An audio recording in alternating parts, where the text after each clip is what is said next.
মা কানা লিমুমিনিন ওয়ালা মুমিনাতিন ইযা কাদাল্লাহু ওয়া রাসূলুহু আমরা আন ইয়াকুনা লাহুমুল খিয়ারাতু মিন আমরিহিম। প্রকৃত মুমিনের পরিচয় দিচ্ছি। প্রকৃত মুমিন তো সে আল্লাহর সিদ্ধান্ত আসার পর তার কোনো ইচ্ছা থাকে না, সে বলে আমার কোনো ইচ্ছা নাই, আমার মালিকের ইচ্ছাই আমার ইচ্ছা। প্রকৃত মুমিন তো মালিক ওই মুতমাইন নফসকে ডাক দিতেছেন, ইয়া আইয়াতুহান নাফসুল মুতমাইন্নাহ ইরজিই ইলা রাব্বিকি রাদিয়াতান মারদিয়াহ। ও মুতমাইন নফস, তুমি তোমার রবের কাছে ফেরত আসো। এই ডাকটা আল্লাহ তাআলা কখন দেন বা কখন দিবেন,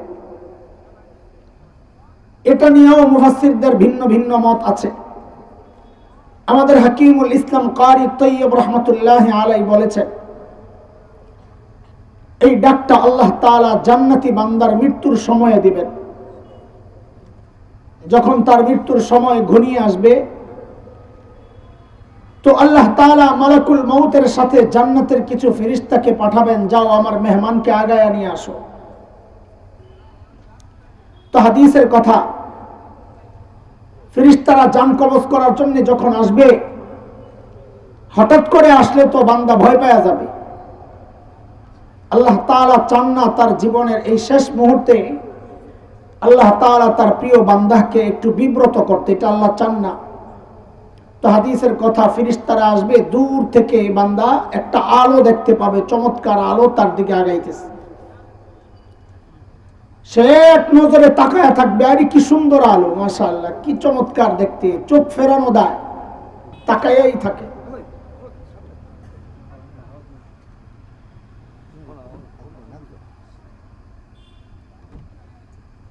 জি বসেন, আর নড়াচড়া করেন না, নড়াচড়া করেন। আপনারা নড়লে ওই মানুষগুলো ওদিকে তাকায়। এটাও যে আপনাদের কি এক রোগ।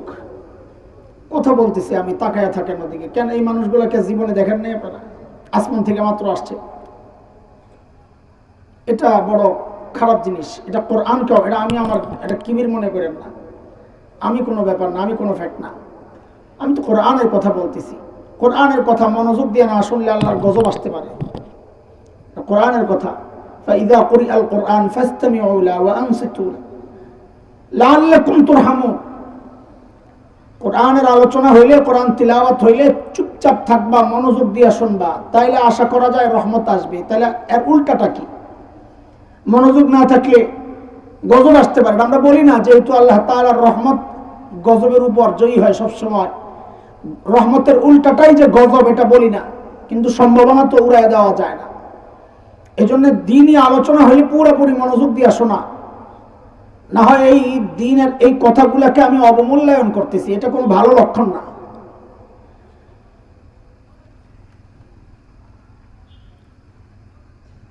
তো ফেরেশতারা দূর থেকে একটা আলোর মতো দেখা যাবে আসতেছে তার কাছে, মেহমানের কাছে। সে তাকায়া থাকে।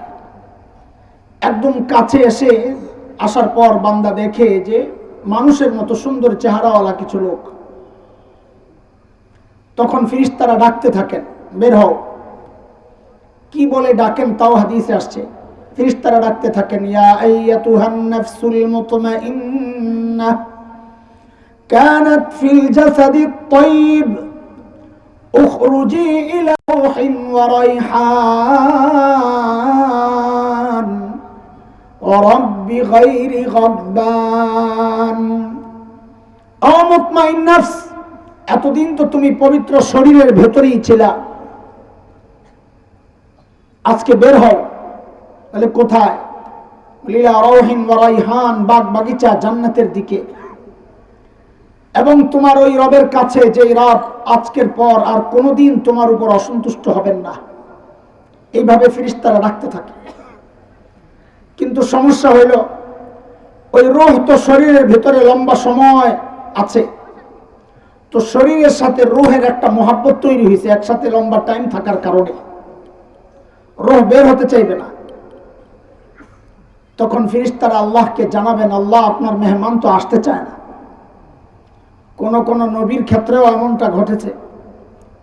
যেমন খলিল ইব্রাহিম আলাইহিস সালাতু ওয়াস সালামের যখন জান কবজ করতে আসছে মালাকুল মউত, তো খলিল মালাকুল মউতকে বড় আজীব এক প্রশ্ন করছেন, ইয়া মালাকুল মউত আরাআইতা খলিলান ইয়াকবিদু রূহা খলিলিহি, এই মালাকুল মউত, তুমি এমন বন্ধু কখনো দেখছো যে তার নিজের বন্ধুর জান কবজ করে? আমি না আল্লাহর বন্ধু? তো মালাকুল মউত চিন্তা করছে কথা তো ঠিকই আছে। ফাআরাজা মালাকুল মউত ইলা রাব্বিহ, মালাকুল মউত আল্লাহর কাছে চলে গেছে। আল্লাহকে যা বলে, আল্লাহ আপনার দোস্ত বলে যে কোন দোস্ত কি তার দোস্তের জান কবজ করে? তো আল্লাহ তাআলা মালাকুল মউতকে শিখায়া দিয়েছেন, আমার দোস্তকে যা বলো, কুল্লাহ, আমার দোস্তকে গিয়ে বলো, হাল রাআইতা খলিলান ইয়াকরাহু লিকা খলিলিহি, খলিল আপনি কখনো এমন বন্ধু দেখছেন যে তার বন্ধুর সাথে সাক্ষাৎ করাকে অপছন্দ করে? তো খলিল তো বুঝছেন যা বুঝার, বলে ইয়া মালাকুল মউত ইকবিজ রূহি আসা, ও মালাকুল মউত তুমি আমার জানকে এখনই কবজ করে আমার বন্ধুর কাছে নিয়ে যাও। তো এটা তো নবীর শান আলাদা, নবীদের শান তো আলাদা। সাধারণ ইমানদার বান্দার জন্য আল্লাহর পক্ষ থেকে তার এই কথা আসবে না। তো মালাকুল মউত যখন বলবেন আল্লাহ আল্লাহ আপনার মেহমান তো আসতে চায় না, তখন আল্লাহ তাআলা বলবেন আমার মেহমানকে তার জান্নাতের বাড়িটা একটু দেখায় দাও না। তো হাদিসের কথা, ইমানদার বান্দার সামনে তার জান্নাতের বাড়িটা প্রকাশ পাবে, সে তাকায়া থাকবে, কি চমৎকার দৃশ্য, যাওয়ার জন্য অস্থির হয়ে যাবে। ঠিক ওই মুহূর্তে আল্লাহ তাআলা ডাক দিবেন এই কথা বলে, ইয়া আইয়াতুহান নাফসুল মুতমাইন্নাহ ইরজিই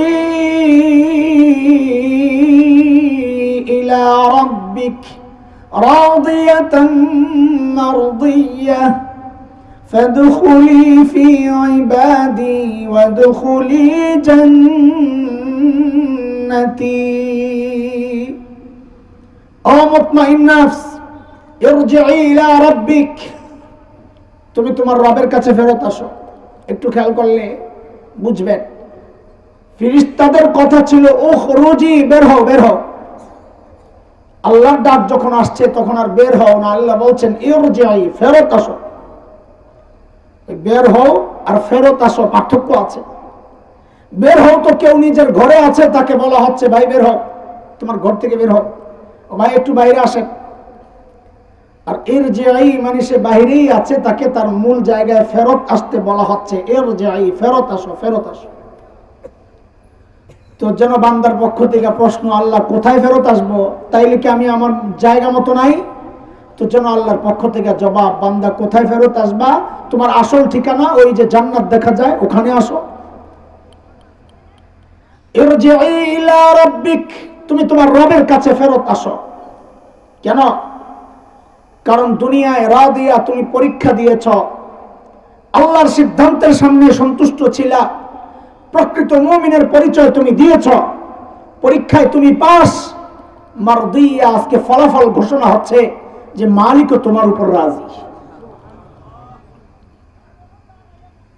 তো তাইলে পুরস্কার দেন, পাস যেহেতু করছি পুরস্কার দেন আল্লাহ। আল্লাহ হ্যাঁ পুরস্কার তো দিব, পুরস্কার জান্নাত, যাও জান্নাতে ঢুকে যাও। কিন্তু নতুন এক জায়গায় গেলে যত আদর আপ্যায়নই হোক, হঠাৎ এক জায়গায় গেলে আনিজি লাগে, ভয় ভয় লাগে।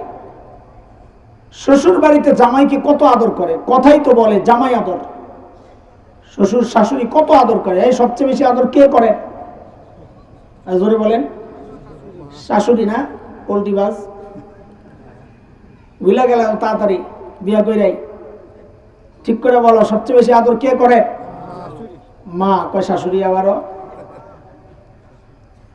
সবচেয়ে বেশি আদর করেন মা, সবচেয়ে বেশি আদর দেখান শাশুড়ি। এবার ঠিক করে বলো, সবচেয়ে বেশি আদর করেন কে? সবচেয়ে বেশি আদর দেখান কে? এই পার্থক্য যে পোড়া কপাল বুঝে না, সেই গন্ডগোল লাগাইয়া দেয়, মার চেয়ে শাশুড়ির বেশি মূল্য দেয়। আর তখন শাশুড়ির কথা শুনে না এসে মার সাথে খারাপ আচরণ করে। আরে কথা বলো ঠিক কিনা? আমার শাশুড়ি আমারে খুব আদর করে, এমনি ধনী মানুষ, বড় দিলওয়ালা মানুষ। তো আমি শ্বশুর বাড়িতে গেলে অনেক রকমের খাবারের আয়োজন করে। বড় জামাই। তা আমি বুঝি যতই খাওয়ান আমার মার চেয়ে বেশি আদর আপনি করেন না, আমি বুঝি। কেন বুঝি, কেমনে বুঝি? কারণ আমি গরিবের সন্তান। আমার মা আমার সামনে এত রকমের খাবার হাজির করতে পারেন নাই, সামর্থ্য ছিল না আমাদের। কিন্তু পার্থক্যটা বুঝছি কোথায়, এই এখন বুঝি। বিশেষ করে মাহফিল শেষে বাচ্চারা যদি নানা বাড়ি থাকে ঢাকাতেই, তো মাঝে মধ্যে মাহফিল থেকে সোজা শ্বশুর বাড়ি চলে যাই। তো গিয়েই বুঝি, হায়রে একদিনও তো পাইলাম না শাশুড়ির সজাগ, যে জামাই আসবে বসে থাকি সজাগ। সব নাক ডেকে ঘুমাইতেছে।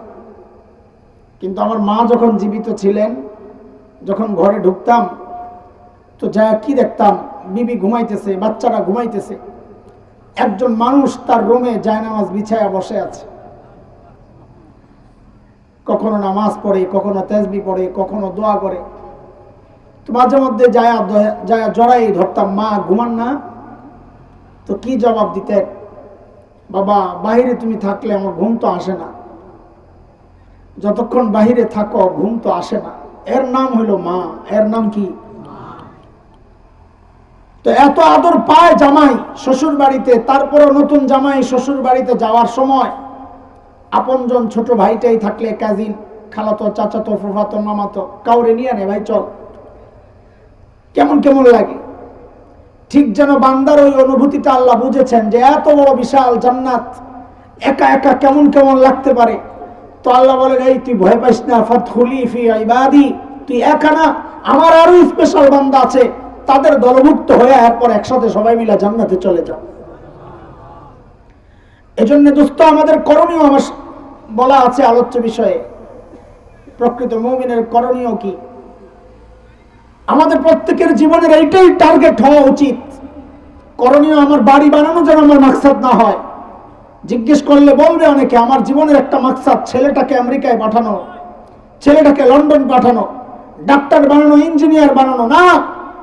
একজন প্রকৃত মুমিনের জীবনের চূড়ান্ত টার্গেট এইটাই হওয়া উচিত যে আমার মৃত্যুর সময় যেন আমার মালিক ডাক দিয়া বলেন, বান্দারে আমি তোর উপর রাজি। এটাই প্রত্যেকের জীবনের চূড়ান্ত টার্গেট হওয়া উচিত।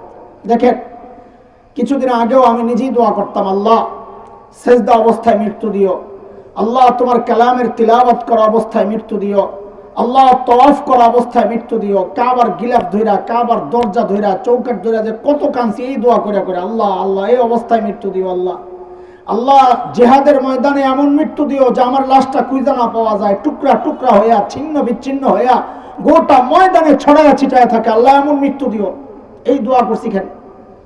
হঠাৎ একদিন মাথায় আসছে, কিরে দোয়া যা করতেছি ঠিক আছে নি, কারণ পেশটা লাগছে কোন জায়গায়, যে নবী আলাইহিস সালাম না সেজদা অবস্থায় মারা গেছেন, না তিলাওয়াত অবস্থায়, না তওয়াফ অবস্থায়, আম্মা জানের কোলে মাথা রেখে ইন্তেকাল করেছেন। তো আমি কি দোয়া করতেছি? তো বুঝছি দোয়া তো ঠিক আছে, কিন্তু দোয়াটা এমন হলে ভালো হয় যে আল্লাহ আমার মৃত্যু এই অবস্থায় দিও যে মৃত্যুর সময় তুমি ডাক দিয়ে বলবা, বান্দা আমি তোর উপর রাজি আছি। কেন কেন? কারণ আমি সেজদা অবস্থায় মৃত্যুবরণ করলাম, কিন্তু আমার মালিক আমার উপর রাজি না, ওই সেজদার তো কোনো দাম নাই। তওয়াফ আর তিলাওয়াত অবস্থায় মৃত্যুবরণ করলাম, কিন্তু আমার মালিক আমার উপর রাজি না, ওই তওয়াফ আর তিলাওয়াতের তো কোনো দাম নাই। এই জন্য দোস্ত আমাদের সকলের জীবনের, প্রকৃত মুমিনের জীবনের চূড়ান্ত টার্গেট এইটাই হওয়া উচিত যে আমার মৃত্যু যেন হয় ওই অবস্থায় যে আমার মালিক বলেন, বান্দারে আমি তোর উপর রাজি। চাই কি চাই না? এই মৃত্যু চাই, সবাই চাই না ইনশাআল্লাহ?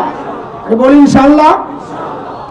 আমি চাইলেই হবে একা একা, না উপর থেকেও চাওয়া লাগবে?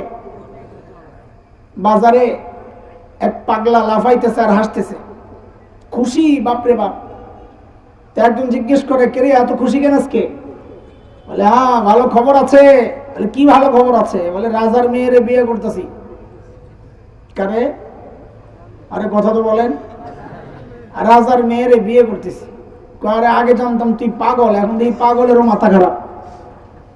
কিসের রাজার মেয়েরে বিয়ে করতেছ? হ্যাঁ তো বিদ্রোপ করে হাইসো না মিয়া, কাম অনেক দূর আগায় গেছে। কি আগাইছস? কাজ অর্ধেক আগায় গেছে মাশাআল্লাহ, আর বাকি অর্ধেকের জন্য দোয়া চাই। কি অর্ধেক আগাইছস? আমি তো রাজি। কি? হ্যাঁ আমি তো রাজি। তো আমি রাজি মানে অর্ধেক হয়ে গেছে না? রাজা রাজি হইলে বাকি অর্ধেক শেষ। আমাদের হালত হয়ে গেছে ওই পাগলের মতো, যা আমরা তো রাজি, মৃত্যু যেন হয় ওই অবস্থায়। আল্লাহ রাজি থাকা লাগবে না? না অর্ধেক কাজ শেষ? হ্যাঁ, মালিক রাজি থাকা লাগবে না লাগবে না? তো মালিক কেমনে রাজি থাকেন? আমাদের করণীয় কি এখানে আছে? আমাদের করণীয় কি? করণীয় এটাই, করণীয় শেষ নাই। সংক্ষিপ্ত পরিসরে কিছু অল্প কিছু করণীয়র কথা বলবো। যদি প্রকৃত মুমিন হিসাবে নিজেকে দেখতে চাই তো করণীয় হচ্ছে মালিককে রাজি রাখতে হবে। মালিককে রাজি রাখতে হবে। দুইটা কাজ, এক হচ্ছে মালিককে রাজি করতে হবে, আরেকটা হচ্ছে মালিককে রাজি রাখতে হবে। নেক আমলের মাধ্যমে মালিককে রাজি করব আর মালিককে রাজি রাখবো। একটা বিশাল মাছ পাইছি আঙ্গুরা নদীতে। কি নদী বলে এটা? আঙ্গুরার পাশে মাদ্রাসা, কুশিয়ারা। বিশাল এক মাছ পাইছে, খুশি, লাফাইতে লাফাইতে মাছ গেছে ছুটে। কোন লাভ আছে এই মাছ ধইরা? হ্যাঁ, আমি অনেক আমল করে করে মালিককে রাজি করছি, কিন্তু আমল রাখতে পারি নাই, ছুটে গেছে। লাভ আছে? বরং লস। মাছটা না ধরলে আফসোস লাগতো না, এখন তো সারাক্ষণ আফসোস লাগবে, হায় কামটা বললাম কি। এই জন্য মালিককে রাজি কেমনি করব ওই বিষয়ে আমি আলোচনা করব না, বেশি লম্বা হয়ে যাবে। অর্ধেক করে ফেললাম। আমাদের করণীয় কি? মৃত্যুর সময় মালিকের এই ডাক যদি শুনতে চাই, করণীয় কি? করণীয় হচ্ছে মালিককে রাজি রাখবো ইনশাআল্লাহ। বলি ইনশাআল্লাহ। আসেন পরবর্তী কথা, মালিককে রাজি রাখার পদ্ধতি কি? মালিককে রাজি কেমনে রাখবো? তো মালিককে রাজি রাখার একটাই পথ, ভিন্ন কোনো পথ নাই। মালিককে রাজি রাখার একটাই পথ, সেটা হচ্ছে ও ভাই গুনাহ ছেড়ে দিতে হবে। কি করতে হবে? গুনাহ ছাড়তে হবে। গুনাহ করলে আর মালিক রাজি থাকেন না। হাজার আমল করো, দেখেন আল্লাহ ওয়ালাদের সাথে আমাদের তফাৎটা এই জায়গায়। আল্লাহ ওয়ালারা আমাদের চেয়ে অনেক বেশি আমল করেন, ব্যাপারটা এমন না। ব্যাপারটা এমন না। ওই বড়দের থেকে অনেক বেশি আমল করেন ওয়ালা এই সমাজে সাধারণ মানুষ আছে, অনেক বেশি আমল করে। আমার নিজের দেখা, বছরে বছরে হজ উমরা শেষ, মানুষকে দান টান কইরা নামাজ পড়ে তাসবিহ তাহলিল সব চলতেছে, কিন্তু বুঝি মানুষটা অপরাধী। আল্লাহ ওয়ালাদের সাথে আমাদের তফাৎ এই জায়গায়, বেশি আমল করে কেউ আল্লাহ ওয়ালা হয় নাই। অমুসলমান ভালো করে বুঝে, বেশি আমল করে কেউ আল্লাহ ওয়ালা হয় নাই। কেউ যদি আল্লাহ ওয়ালা হয় তো তিনি আল্লাহ ওয়ালা হয়েছেন গুনাহ ছেড়ে দিয়ে। কি ছেড়ে দিয়ে? গুনাহ ছেড়ে দিয়ে। হাদিসের কথা, এক সাহাবী নবী আলাইহিস সালামকে জিজ্ঞেস করেছেন, আল্লাহ ওয়ালা হতে চায়, বড় আবেদ হতে চায়, তো নবী কি বলেছেন? ইত্তাকিল মাহারিম তাকুন আ'বাদান নাস। ইত্তাকিল মাহারিম তাকুন আ'বাদান নাস। তুমি হারাম ছেড়ে দাও, গুনাহ ছেড়ে দাও, তো সময়ের সবচেয়ে বড় আবেদ তো তুমি হয়ে যাবা। একটা উদাহরণ দিলে বুঝবেন। ছোট্ট একটা বালতি, তলা নাই, বালতির তলা নাই, ফুল স্পিডে ট্যাপ ছেড়ে দিছেন, পানি পড়তেছে পড়তেছে। বলেন তো এই বালতি ভরতে কয়দিন লাগবে? হ্যাঁ, সারা জীবনও ভরবে না। কারণ কি নাই? বিশাল বালতি, তলা আছে, পানি পড়ে 1 ফোঁটা 2 ফোঁটা, বালতি কোনোদিন না কোনোদিন ভরবে কি ভরবে না? কারণ কি আছে? আল্লাহ ওয়ালারা আমল যদি কমও করে, কিন্তু যেহেতু তলা আছে, ওই তলা থাকার কারণে আমল কম করলেও তাদের বালতি ভরতেছে ভরতেছে, মর্যাদা বাড়তেছে। আমি আপনি আমল হাজার বেশি করি, কিন্তু যেহেতু তলা নাই, কিচ্ছু থাকে না, যা করি গায়েব হয়ে যায়। আমাদের মর্যাদা দিন দিন কমতেছে তো কমতেছে, কমতেছে তো কমতেছে। এই জন্য দোস্ত মুহতারাম, প্রকৃত মুমিনের এটাই করণীয় যে মালিককে রাজি রাখবো। কেমনে রাখবো? গুনাহ ছেড়ে দিয়া। কেমনে? গুনাহ ছেড়ে দিয়ে। আলহামদুলিল্লাহ, এখন যুবকদের মধ্যে একটা প্রেরণা আমরা দেখতে পাই। আমাদের সাথে বিশেষ করে যাদের ইসলাহি তাআল্লুক সম্পর্ক, বারবার এসে এই কথাগুলো বলেন, হুজুর গুনাহ ছাড়তে চাই কিন্তু ছাড়তে পারি না, গুনাহ ছাড়তে চাই ছাড়তে পারি না। তো আমাদের বড়রা কোরআন হাদিস ঘেটে ঘেটে আমাদের জন্য গুনাহ ছাড়ার কিছু সহজ রাস্তা বের করেছেন। এই কথাগুলোই আমার মূল কথা। আসলে কোন কোন রাস্তায় চললে, কিভাবে চললে, কোন পদ্ধতি গ্রহণ করলে, কোন আমলের মাধ্যমে, কোন চিন্তা আর চেতনার মাধ্যমে আমি গুনাহ ছেড়ে দেওয়া আমার জন্য সহজ হয়ে যাবে, ওই রকম কিছু কথা শেষ বলতে চাই। এটা আমাদের করণীয়, এটা আমাদের জন্য, সকলের জন্য করণীয়। প্রকৃত মুমিন যদি নিজেকে মনে করি, তো আমি 1 2 3 3 এভাবে বলবো, যে কথাটা কয়টা বলা যায় আর কি। 6:07টায় তো আজান মনে হয়, এই পর্যন্ত যতক্ষণ বলা যায়। বড়দেরই কথা, এগুলো আমাদের কথা না। নিজেদের কথার কি বলবো, আমার ওজনই কি, কথারই আর ওজন হবে কি। বড়দের কথার মধ্যে নূর আছে, ওজন আছে, আলহামদুলিল্লাহ। 1 নাম্বার, কিসের 1 নাম্বার বলে? গুনাহ ছাড়ার সহজ রাস্তা। আমি জিজ্ঞেস করবো, কিন্তু পড়া মুখস্থ করে বাড়ি যাওয়া লাগবে। খালি আসলাম, বসলাম, চলে গেলাম। ওই যে মাগরিবের আগে কোন বুজুর্গ বলতেছিলেন, আমি শুনতেছিলাম যে পড়া ইয়াদ রাখা লাগবে, পড়া ইয়াদ রাখা লাগবে। এটা জিম্মাদারি আমাদের। পড়া ভুলে গেলে তো কোনো ফায়দা হবে না। তো গুনাহ ছাড়ার 1 নাম্বার সহজ রাস্তা, এই কথাটাকে একটা গিট্টু দিয়ে রেখে দেন, পরে আসতেছি। খালি মনে রাখেন, গুনাহ ছাড়ার সহজ রাস্তা 1 নাম্বার। চলেন একটু আরেক জায়গা থেকে ঘুরে আসি। আল্লাহ তাআলা তার সমস্ত বান্দাদেরকে রহমতের ছাতা দিয়ে ঢেকে রাখছেন। এটা আল্লাহর কথা, কোরআনের কথা। আমি আমার প্রত্যেকটা কথাকে কোরআন দিয়ে সাজানোর চেষ্টা করবো ইনশাআল্লাহ, তাহলে কথার ওজন বাড়বে। আল্লাহ তাআলা তার রহমতের ছাতা দিয়ে প্রত্যেকটা মানুষকে ঢেকে রাখছেন। কোরআনের ছাতার কথা না, এটা আমি বুঝানোর জন্য ব্যাখ্যা হিসেবে বলতেছি। মালিকের কথা, লাহু মুআক্কিবাতুন মিন বাইনি ইয়াদাইহি ওয়া মিন খালফিহি ইয়াহফাযুনাহু মিন আমরিল্লাহ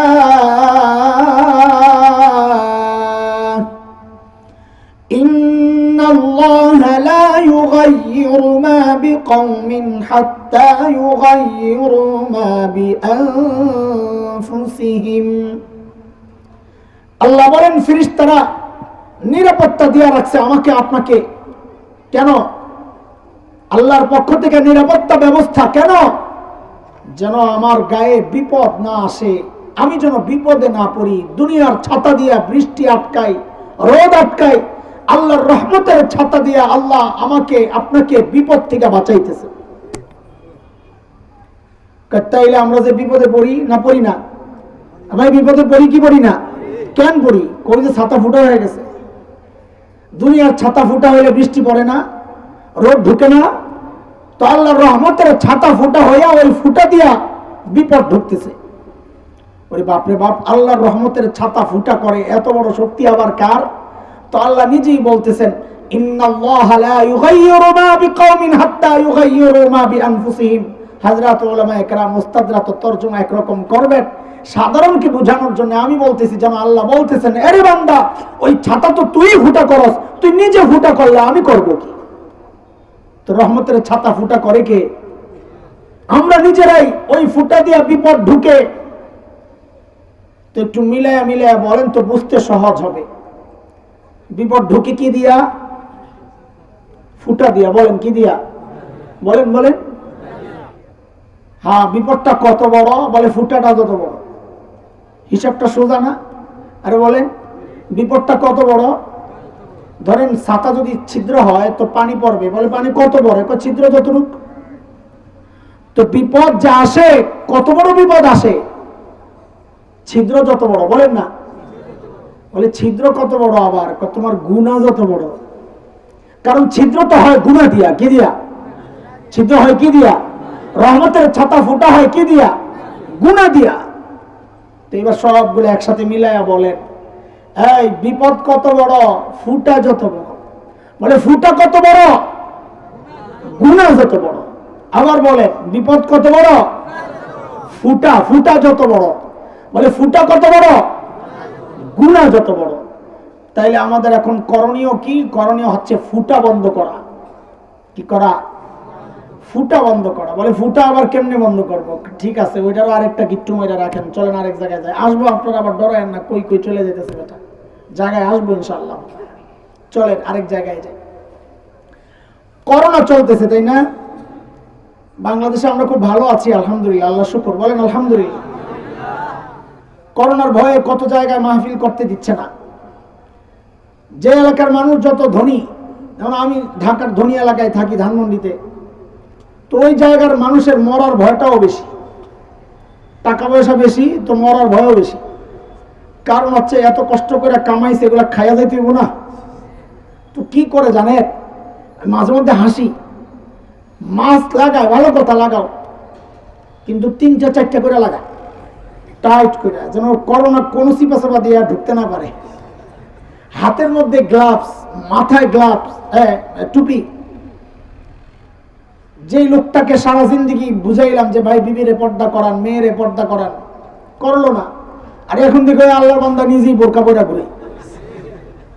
দেখেন না আপনারা, বোরকাও তাও কি কাপড়ের বোরকা না, প্লাস্টিকের। কি প্লাস্টিকের বোরকা পরে প্যাকেট হয়ে যায় একদম, মানে কোন দিক দিয়ে ঢুকবো করোনা, এত ভয় পায়।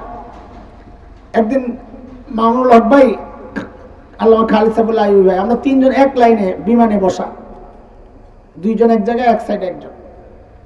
তো মামুন ভাই গ্লাভসটা, মাস্কটা একটু খুইলে আমার সাথে একটু উকি দিয়ে এরকম, মাঝখানে আইয়ুবী সাহেব তো একটু এভাবে কথা বলতেছে, পিছনে এক বুড়া লাভ দিয়ে উঠছে, এই তাড়াতাড়ি মাস্ক পরেন, তাড়াতাড়ি মাস্ক পরেন, মারা যাবে 4জন একসাথে। এত ভয় মানুষের ভিতরে ঢুকছে, সুবহানাল্লাহ। হাই রে আল্লাহ, মরার এত ভয় পায়। এখন তো ভ্যাকসিন আবিষ্কার হচ্ছে, আমেরিকা, রাশিয়া, চীন, দাদারা, ভারত ভ্যাকসিন বানাইছে, ভ্যাকসিন লাগাইতে পারতেছে না। কারণ কি জানেন? কারণ আল্লাহ তাআলা সমস্ত চিকিৎসা বিজ্ঞানীদের কান ধরে খালি ঘুরাইতেছে। করোনা এই পর্যন্ত 300 বারের উপরে তার চেহারা পাল্টাইছে। একটা সিমটম দেখে ভ্যাকসিন বানায়, লাগাইতে যায়, দেখে করোনায় জাগাত নাই, করোনা তার কেমন মনোযোগ। ইন্না রাব্বাকা লাবিল মিরসাদ, নবী আপনার রব কত মনোযোগী জানেন? একজন শিকারী শিকার ধরতে গেলে যেমন মনোযোগ ওত পাইতে থাকে, আমিও ঠিক আমার বান্দার দিকে ওই রকম ওত পেতে আছি, যখন ইচ্ছা কাপ করে কিন্তু আমি ধরে ফেলতে পারি। আরে ভাই আমার, আমি আর তুমি যখন গুনাহ করি, আমার কাছে মনে হয় দুনিয়ার কেউ জানে না। মালিক বলেন ইয়ালামু খাইনাতাল আয়ুন ওয়া মা তুখফিস সুদূর, বান্দারে তুই চোখ দিয়া কই কই তাকাস, আমি কিন্তু সব জানি। ওয়া মা তুখফিস সুদূর, তোর ভিতরে কি কি গোপন করস আমি তাও জানি। বলে ভিতরেরটা তো ভিতরেই। আল্লাহ বলেন না, ভিতরে থাকবে না, কিয়ামতের মাঠে ওয়া হুসিলা মা ফিস সুদূর, ভিতরে সব কিছু বের করে আমার সামনে কিন্তু হাজির করা হবে। আমি আর তুমি যখন গুনাহ করি, আমাদের কাছে মনে হয় আমরা বুঝি একা একা একা একা। মালিক বলেন না, তুই একা না, ওহুয়া মাআকুম আইনামা কুনতুম, তুই যেখানে যেখানে যাস মালিক কিন্তু সেখানেই তোর সঙ্গে আছে, তুই একা না। আরে ভাই আমার, গুনাহ করার সময় মালিক কিন্তু সরাসরি আমার সাথে সাথে থাইকা আমার দিকে তাকায়া তাকায়া সব দেখতেছেন আমি কি করি। শুধু কি তাকায়া থাকেন না, না শুধু তাকায়া থাকেন না, মালিক পেছন থেকে ডাকতেও থাকেন, ডাকতে থাকেন। কি বলে ডাকেন? কোরআনে তাও আসছে কি বলে ডাকেন। এটা বুঝার আগে আরেকটা জিনিস বুঝে আসি। দুনিয়ায় সবচেয়ে বেশি আদর কে করেন? আগে বলেছি, বলেন কে করেন? কে করেন? মা। মা এত আদর করেন, আয় মার আদর, আয় মার আদর। মাসআলা ওস্তাদদের কাছে জানা। বাবা তো সন্তানের লাশের পেছনে পেছনে যাইতে পারে, যদি কোনো সন্তান বাবা মার আগে ইন্তেকাল করে। বাবা তো সন্তানের লাশের পেছনে পেছনে যেতে পারে, বাবা তো সন্তানের কবরেও নামতে পারে। বাবার কলিজায় কি মায়া নাই? আছে, কিন্তু আল্লাহ শক্তিও দিচ্ছে, কবর দিয়া দাফন করে বাবা আবার উপরে উঠতেও পারবেন। কিন্তু মায়ের জন্য জায়েজ নাই পেছনে পেছনে যাওয়া, মায়ের জন্য জায়েজ নাই সন্তানের কবরে নামা। কেন? সবাই জানে এটা মার কলিজা আল্লাহ কি দিয়া বানাইছে। দুনিয়ায় এমন কোন মা নাই যে সন্তানের কবরে নাই, মা সন্তানকে দাফন করে আবার সুস্থ অবস্থায় উপরে উঠবে, মা নিজেও লাশ হয়ে সন্তানের সাথে শুয়ে পড়বে। মার কলিজা এত মায়া কেন? মা আমার চোখ বানাইছে, বলেন না, আমার নাক বানাইছে, কান বানাইছে, আমার জিহ্বা, হাত পাও, কিচ্ছু বানাইছেন মা? কিছুই বানান নাই। কয়েকদিন নিজের পেটের মধ্যে ধারণ করেছেন ভাড়াটিয়ার মতো, আবার জন্মের পর কিছুদিন লালন পালন করেছেন, এতই মার কলিজায় এত মায়া, এত মায়া। ওরে দোস্ত, তাইলে যে মালিক আমার চোখ বানাইছেন ওই মালিকের কত মায়া, যে মালিক আমার কান বানাইছেন ওই মালিকের কত মায়া আমার জন্য, যে মালিক আমার অঙ্গ প্রত্যঙ্গ গুলো বানাইছেন ওই মালিকের কত মায়া। এত এত নিয়ামত যিনি আমাকে দিয়েছেন, আমি চাই আনছি না না চাইয়া? এই চোখ কি চাই আনছি না না চাইয়া? আরে কথা তো বলো। এই কান চাই আনছি না না চাইয়া? আরে মুহাম্মদুর রাসূলুল্লাহ সাল্লাল্লাহু আলাইহি ওয়াসাল্লামের মতো এইরকম শ্রেষ্ঠ নবী আল্লাহর কাছে চাই আনছি না না চাইতেই আল্লাহ এই নিয়ামত দিয়েছেন। আরে কত বড় নিয়ামত এটা, কত বড় নিয়ামত। হ্যাঁ, তোমার নেতা তোমার জন্য কয়দিন না খায়া ছিলেন, তোমার নেতা কয়দিন তোমার জন্য জেল খেটেছে, আরে তোমার নেতা কয়দিন তোমার জন্য নিজের দাঁতকে শহীদ করেছেন, তোমার নেতা কয়দিন নিজের শরীরকে ক্ষতবিক্ষত করেছেন, কয়দিন নিজের মাথা ক্ষতবিক্ষত করেছেন, আর কয়দিন তোমার জন্য অপেক্ষায় বসেছিলেন। আয় মালিক, আমাকে আল্লাহ এমন এক নেতা দিছেন, এমন এক লিডার আল্লাহ আমাকে দান করেছিলেন, এমন এক নিয়ামত আল্লাহ আমাদেরকে দিয়েছিলেন না চাইতে না চাইতে। যেই নবী আমার আর আপনার জন্য কেঁদেছেন, না খেয়েছিলেন, যেই নবী আমার আর আপনার জন্য জেল খেটেছেন, যেই নবী আমার আর আপনার জন্য নিজের দাঁতকে শহীদ করেছেন, যেই নবী আমার আর আপনার জন্য নিজের শরীরকে ক্ষতবিক্ষত করেছেন, যেই নবী আমার আর আপনার জন্য মাথা মুবারককে ক্ষতবিক্ষত করেছেন, শুধু তাই না, আজও কবরে অপেক্ষা করতেছেন কখন আমরা যাব, আমাদেরকে নিয়ে মালিকের আদালতে পেশ করবে। আল্লাহ আমার উম্মত ছাড়া দাও, একসাথে লইয়া জান্নাতে যেতে চাই। এত বড় নিয়ামত চায়া পাইছি না না চায়া? বলেন বলেন, চায়া পাইছি না না চায়া? যে মালিক না চাইতেই দেন তাকে আরবিতে বলে করিম। কি বলে?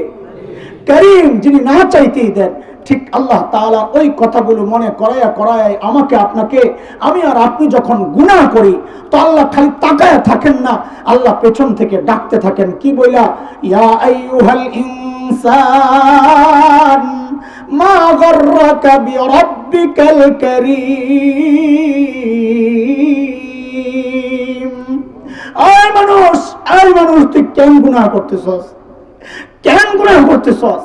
কে তোকে ধোকায় ফেলে দিল রে? তোর ওই করিম রবের ব্যাপারে কে ধোকায় ফেললো? যেই সন্তানের মায়ায় তুই গুনাহ করতেছস, ওই সন্তান তোকে কি দিছে? আমি আল্লাহ কি দিছি? যেই নেতার কথা মানতে গিয়া তুই আমার নাফরমানি করতেছস, ওই নেতা তোকে কে দিয়েছে? আমি কি দিয়েছি? যে বিবির কথা মানতে গিয়া তুই আমার নাফরমানি করছিস, ওই বিবি তোকে কি দিছে? আমি কি দিছি? মা গররাকা বিরাব্বিকাল কারীম। ওই করিম রবের ব্যাপারে তোকে কে ধোকায় ফেললো? বলে মালিক করিম তো ওই সত্তা যিনি না চাইতেই দেন। আপনি আমাকে না চাইতে কি দিছেন? যেন আল্লাহ তারই জবাব দিচ্ছেন। এরে জালিম, অন্তত নিজের চেহারাটার দিকে একটু তাকায় তো দেখ, অন্তত নিজের চেহারাটার দিকে একটু তাকায় তো দেখ, না চাইতে তোকে কি দিছি? আল্লাযী খালাকাকা ফাসাওয়াকা ফাআদালাক ফি আই সূরাতিন মা শাআ রাক্কাবাক। তোর মতো সুন্দর করে আমি কাউকে বানাই নাই। দেখ কি সুন্দর দুটো চোখ লাগাইয়া দিছি। আরে খালি জায়গায় একটা বস্তু পড়ে থাকলে ধুলা পড়তে পড়তে সাদা হয়ে যায়।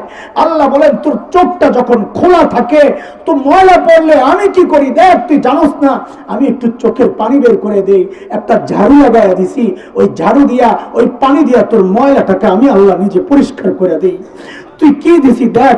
তুই যখন ঘুমায়া যাস তোর এই চোখগুলো অনিরাপদ হয়ে যায়, আমি আল্লাহ নিজ হাতে উপর দিয়ে একটা ঢাকনা লাগায়া দেই যেন তোর চোখগুলো নিরাপদ থাকে। আল্লাযী খালাকাকা ফাসাওয়াকা ফাআদালাক ফি আই সূরাতিন মা শাআ রাক্কাবাক।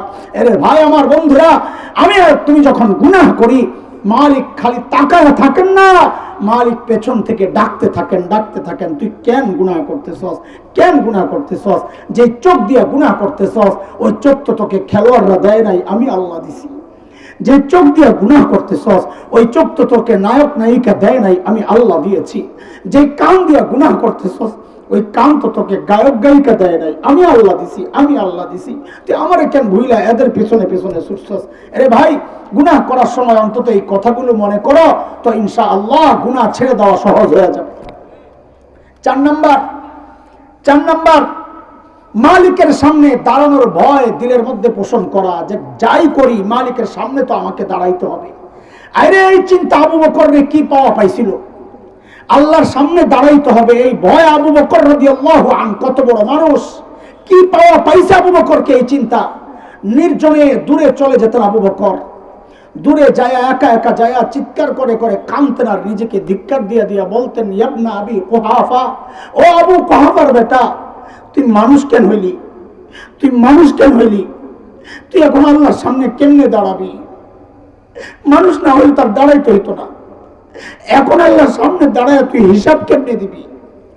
সাইয়েদনা আবু বকর গাছের কাছে দিয়া যাইতে থাকলে চিৎকার করে কাঁদতেন আর বলতেন, ইয়া লাইতানি কুনতু ওয়ারাকা, আমি মানুষ না হয়ে যদি গাছের পাতা হইতাম, আমি মানুষ না হয়ে যদি গাছের ডালা হইতাম, তো আল্লাহর সামনে তো আমাকে দাঁড়াইতে হইতো না।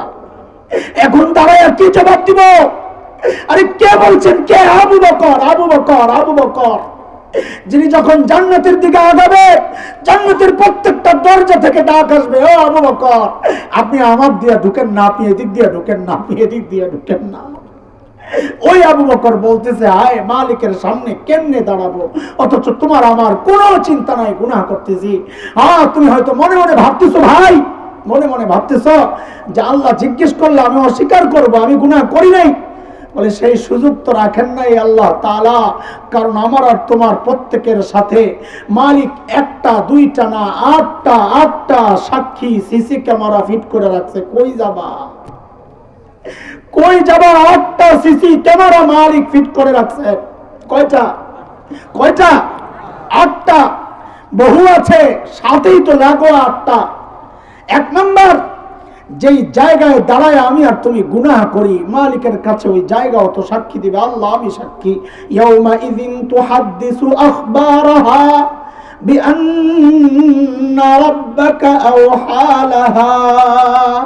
জমিন কথা বলবে, আল্লাহ আমি সাক্ষী, আমি সাক্ষী। বলে আমি যদি আসমানের উপরে যায় গুনাহ করি, হেলিকপ্টার দিয়া প্লেন দিয়া দিয়া যায় গুনাহ করি, বলে তাও তো বাঁচবি না। কেন? বলে তোর হাত সাক্ষী দিবে, পাও সাক্ষী দিবে। اليوم نختم على أفواههم وتكلمنا أيديهم وتشهد أرجلهم بما كانوا يكسبون। আল্লাহ বলে আমি জবান বন্ধ করে দিব, তখন আমার সাথে তোর হাত কথা বলবে, হাত কথা বলবে। হাত বলবে, মালিক আমি সাক্ষী, এই হাত দিয়ে আমি গুনাহ করছি। পাও কথা বলবে, পাও, মালিক আমি হেঁটে হেঁটে যায় গুনাহ করছি। বলে হাত পাও যদি কাটা থাকে, মালিক বলেন তাও তুই বাঁচবি না। কেন? বলে তোর কান সাক্ষী দিবে, চোখ সাক্ষী দিবে, চামড়া সাক্ষী দিবে, চামড়া। সূরা হামিমা সিজদায় আসছে, মালিক বলেন হাত্তা ইযা মা জাউহা শাহিদা আলাইহিম সামউহুম ওয়া আবসারুহুম ওয়া জুলুদুহুম বিমা কানু ইয়ামালুন। এর যুবক ভাই, হেডফোন লাগায় লাগায় গান শোনো, ভাবে দুনিয়ার কেউ জানে না, তাই না? মালিক বলতেছে, রে দুনিয়ার কেউ না জানো যে কান দিয়া গুনাহ করতেছ, ওই কানই তো তোমার বিরুদ্ধে সাক্ষী দিবে। কেমনে বাঁচবা? অন্ধকার ঘরে একা একা মোবাইল দিয়া নেটটা ছবি দেখতেছ, সিনেমা দেখতেছ, তুমি ভাবতেছ দুনিয়ার কেউ জানে না। মালিক বলেন কারো জানার দরকার নাই, যে চোখ দিয়া তুই গুনাহ করতেছ, ওই চোখ তো তোর বিরুদ্ধে সাক্ষী দিবে। বলে চোখ যদি নষ্ট থাকে তাও তো বাঁচবি না। কেন? তোর চামড়া সাক্ষী দিবে। আরে চামড়া কেমনে সাক্ষী দিবে? আবার চামড়াকে মানুষ জিজ্ঞেস করবে, ওয়াকালু লিজুলুদিহিম লিমা শাহিদতুম আলাইনা, আমার বিরুদ্ধে কেন সাক্ষী দিলি? তো চামড়া বলবে, আনতাকানাল্লাহুল্লাযী আনতাকা কুল্লা শাই, যে আল্লাহ তোমাকে কথা বলার ক্ষমতা দিয়েছেন, ওই আল্লাহ আমাকেও কথা বলার ক্ষমতা দিয়া তোমার বিরুদ্ধে সাক্ষী দেওয়ার হুকুম করেছেন, আমি করব কি? 6 সাক্ষী গেল, শেষ হয় নাই, আরো সাক্ষী রয়ে গেছে। ওয়া ইন্না আলাইকুম লাহাফিজিন কিরামান কাতিবিন ইয়ালামুনা মা তাফআলুন। কই যাবা? যেখানে যাও ফেরেশতারা লেগে আছে, আল্লাহর আদালতে দাঁড়ায় বলবে, আল্লাহ সব জানি, সব দেখেছি। কেমনে বাঁচবা? আসল সাক্ষী তো এখনো রয়েই গেছে, আসল সাক্ষী তো রয়েই গেছে। প্রত্যেকের আমল নামা আসল সাক্ষী, আমল নামা, আমল নামা। এখন যে গুনাহ করতেছো ছোট মনে করে, যে গুনাহ করতেছো বড় গুনাহ বুঝতেছো না, সেই দিন এই গুনাহ দেখে দেখে চিৎকার করে করে কানবা আর বলবা। সূরা কাহফে আসছে, চিৎকার করে করে কানবে বান্দা, কি বলে বলে মালি হাযাল কিতাব লা ইউগাদিরু সগীরাতান ওয়ালা কাবীরা ইল্লা আহসাহা। এটা কেমন আমলনামা? আমার একটা ছোট গুনাহও ছুটে নাই, একটা বড় গুনাহও ছুটে নাই। আরে সূরা হাক্কার মধ্যে কি ভয়ঙ্কর ভাবে মালিক বলতেছেন, আমলনামা বাম হাতে আসলেই চিৎকার দিবে, কি বলে ওয়া আম্মা মান উতিয়া কিতাবাহু বিশিমালি ফায়াকুলু ইয়া লাইতানি লাম উতা কিতাবিয়া ওয়া লাম আদরি মা হিসাবিয়া ইয়া লাইতাহা কানাতিল কাদিয়া মা আগনা আন্নি মালিয়া হালাকা আন্নি সুলতানিয়া। আমলনামা পাইয়াই বলবে, হায় এই আমলনামা যদি আমারে না দেওয়া হইতো, আমি জানি না এখন আমার হিসাব কি হবে। ইয়া লাইতাহা কানাতিল কাদিয়া, মৃত্যু পর্যন্তই যদি সব শেষ হয়ে যাইতো, এই পর্যন্ত যদি আশা না লাগতো, দুনিয়ায় টাকা পয়সা ছিল, বিচার পাল্টায়া ফেলতাম, মা আগনা আন্নি মালিয়া, আজকে আমার মার আমারে বাঁচাইতে পারতেছে না, ক্ষমতা ছিল বিচার পাল্টাইতাম, হালাকা আন্নি সুলতানিয়া, আজকে আমার ক্ষমতাও শেষ, এখন আমার কি হবে? ডাক আসবে, এখন আর কুচ্ছি করার সুযোগ নাই। খুযুহু ফাগুল্লু, খুযুহু ফাগুল্লু, খুযুহু ফাগুল্লু সুম্মাল জাহিম, খুযুহু ফাগুল্লু সুম্মাল জাহিম সাল্লু। বেরিবান ধর, এটারে টেনে হেঁচড়ে নিয়ে জাহান্নামে ফালা। আরে ভাই, যদি নিজেকে প্রকৃত মুমিন হিসাবে মালিকের সামনে দাঁড় করাইতে চাও, তো গুনাহমুক্ত জীবন বানাও, গুনাহমুক্ত জীবন বানাও, যেন মৃত্যুর সময় মালিকের পক্ষ থেকে ডাক আসে, ইয়া আইয়াতুহান নাফসুল মুতমাইন্নাহ ইরজিই ইলা রাব্বিক রাদিয়াতান মারদিয়াহ فادخلي في عبادي وادخلي جنتي। আল্লাহ তাআলা আমাদেরকে প্রকৃত মুমিন হইয়া, প্রকৃত আল্লাহ তাআলার খাস বান্দা হইয়া আল্লাহর সন্তুষ্টি নিয়ে কবরে যাওয়ার তৌফিক দান করেন। আমিন আমিন। ওয়া আখিরু দাওয়ানা আলহামদুলিল্লাহি রাব্বিল আলামিন।